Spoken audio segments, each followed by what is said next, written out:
Yo, what's up guys? Welcome sa part 2 ng content natin na mga bars na nagpa-react ng kalaban. Maraming salamat pala sa mga nagbigay ng entry sa huling video. Mga 30% ata doon ay yung sa Kawasaki line ni Sak Maestro. Nasali na yan dito and ayun, pagpasensyahan nyo na kung medyo natatagalan yung mga part 2 ng ibang content. Inuunti-unti namin ang mga yan hanggang sa mabuo, no? Pero tambay lang kayo dito sa channel para sa iba pang interesting contents.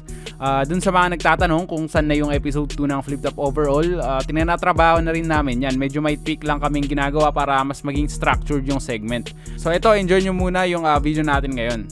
Masyado na kasing matigas yung mukha eh, kaya mahiya ka naman daw sa balat mo! Pansin nyo? Pansin nyo, mga recent battle niya nagpatunay. Kung matahin yung kalaban, kala mo sobrang husay. Yumabang na't nagkasungay. Nagbago lang ng konti yung buhay. Hindi betilaygo kundi pera. Nagpalabas ng tunay mo na kulay. Nasaktan ko ba iyong ego? Ang plano ko mamisikal. Kaya sa'yo na libreng free throw pagkat ako ay technical. Wala nang laban. Sorhenyo versus Mot pa rin ang kaniyang inaasahan. Kaso hinayaan kang mag-traveling, ikaw ay di na tinawagan.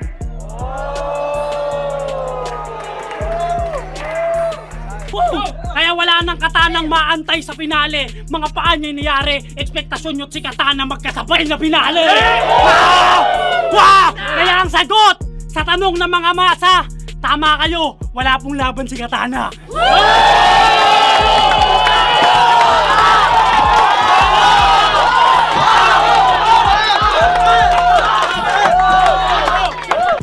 Nagpamalas na ang dalawang to sa big stage ng Flip Top and hindi talaga maitatanggi na malaki ang potential nila na maging matunog ang pangalan sa mga paparating na taon. Kung meron mang Flip Top Rookie of the Year ladder ay tingin ko nasa top tong dalawa. Actually, very relevant na ang pangalan nila sa kasabihin na nating amateur scene ng battle rap. Kung nakasubaybay ka sa Motus Battle League at sa iba pang liga ay siguro alam mo na din na respected MCs na tong dalawa dun sa circle ng mga up and comers and ng mga Flip Top MCs na rin.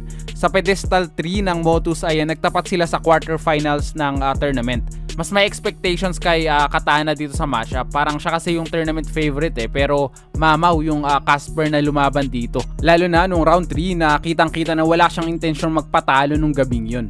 Bukod sa matatalinong punto at laro na din sa salita ay pinaka nag-stand out dito yung gigil niya. Yung gantong gutom yung masarap ding panoorin sa mga bago, di ba? Kasi doon din talaga nahuhugot yung 100% ng isang MC. After ng round ni Casper ay makikita nga si Katana na nagbibigay props at the same time parang na-stand din siya sa naging performance ni Casper. Alam mo, para magkaroon ng magandang laban, parehas kayo dapat may chemistry. Parang pagsasayaw lang yan. Laging it takes two to tango. Ako, veterano na sa street dance tong street boy. I say the last dance, so when I step up on the center stage, malabibo yung put loose. So it was the battle of the year. At kada bitaw ko ng bars, I stomp the yard. Kaya wag ka na lang mag-rap, magsayaw ka na lang, you heard? Kasi ako, dito sa liga na to, I put myself in my position while you got served. Serve! Ano daw? Sarkastikong paratang sa dyan nakaatang sa mga barang. Isasampal ko sa pagbumuka mo na mukha ng pinag-practice ng barang. Magsumiti ka man ng petisyon sa Kongreso at magreklamo sa Senado. Pababagsakin kita kagaya ng eroplano ni Robredo. At yun na lang ang mga bagay na pagbabasihan ko sapagat ngayong gabi pinatay ko na ang walang kwentang rap battle career mo. Huwag nyo nang palalabanin ulit to. Sumaimpyerno nawa ang kaluluwa mo. Tangina mo. Nung sinabi ni Sinyo na iniidolo ka niya, sinabi ni Sinyong iniidolo ka niya, o sinadyaang ulit-ulitin para yung ulo mo mas lalo pang palakihin. Kasi kapag mas malaki ang ulo, putang ina mo, mas madaling asintahin! At itong sungki ko, pinupuna mong kapansanan, ito'y palatandaan ako pinakamalaking pagkakamali ng kalikasan! Sa kabila ng masamang klima, nagpunta ako dito para pumunta at magbigay ng pain. Bakit ba nakakatawa? Nakakatawa eh. Basta pumunta ako dito para magbigay ng painful lines. Kasi ako'y parang si Bo Belga, talagang bumibenga, rain or shine. Kaya lumipat raw siya ng Cebu para maging best import. Yung palusot mo na yung hilaw, lumipat ka ng Cebu dahil alam mo may touch maven sa Mindanao. Di lilitaw ang pangalan. Dahil matagal nang inaabangan ang solido kong galaw. Sa wakas, nakalaban ako dito sa Davao. I may be based in Cebu now, but I'm in Davao to represent for Mindanao. Respect the past, I am the future, and I always fight now!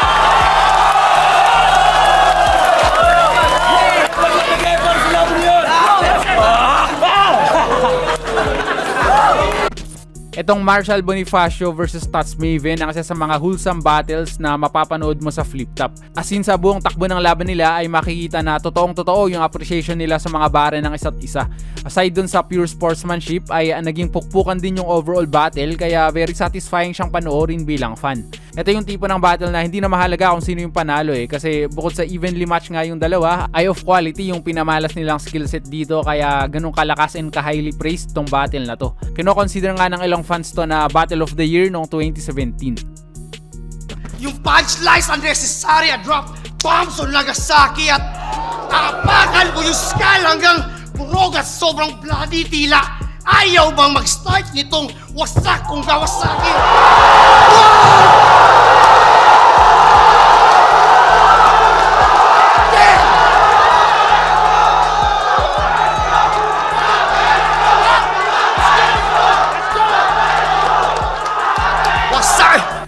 Little John, ako na magpapaka-bigger man. Dadaktak ng baksak parang diesel slam. Aatak ng mas barbaro pa sa English niyan. Pagtalak sa agad tanggal ngipin niyan. Bukas mangangayaw sa breakfast parang eagle man.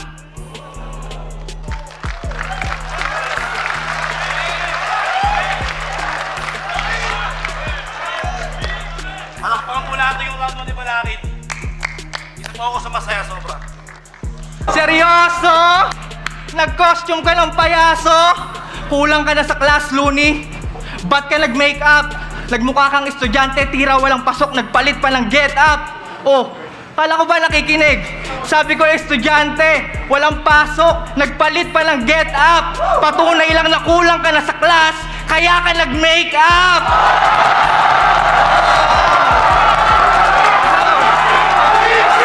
Saan ka sinabihan? Saan yung Einstein, Galileo, Da Vinci sinapian, di ba? Walang gravity ang bag. Kahit old school, di ka bida. So paano naging henyo kung walang Newton pinakita? Corby.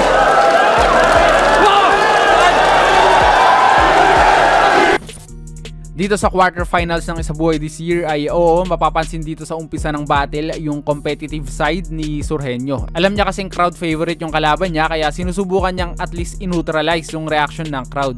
Ang kulit nga kasi nagsimula sa parang dinidiscredit pa ni Sur yung mga linya ni GL hanggang nga nung nagpaulan na siya ng mga sunod-sunod na suntok nung round 1 ay mapapansin na unti-unting napapatahon na rin si Surgenio at ina-acknowledge na rin niya yung mga bara ni GL. I commend him for this, despite yung bad rep niya sa mga tao dahil sa pamimisikal niya sa battle na to. At least nagkaroon ng magandang ending. Surgenio giving props and respect kay GL pagtapos ng battle. Pagigay para kay GL!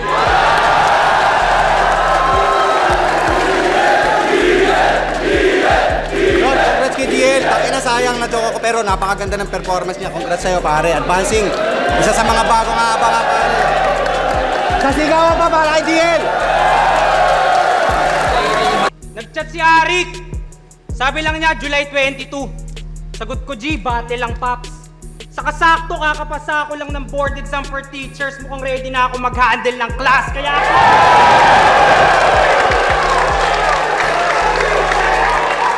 Sabihin mo naman pag nagpapatawa ka na para malaman ko.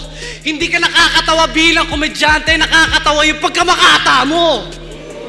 Kaya hindi na nakapagtataka kung ba't sinasabihan ka ng mga tao na puro ka lang patawa. Kaya yung pupusta sa'yo kung hindi ubod ng tanga ay may toyo lang talaga. Tinrayangulo yung Bermuda na malaman yung seaman, di uubra. Tangina, Bermuda, triangulo, lulubog kang parang kumunoy. Ay. Bermuda, triangulo, lulubog kang parang kumunoy. Tang ina napunta pa sa Bermuda, tang ina na wala tuloy.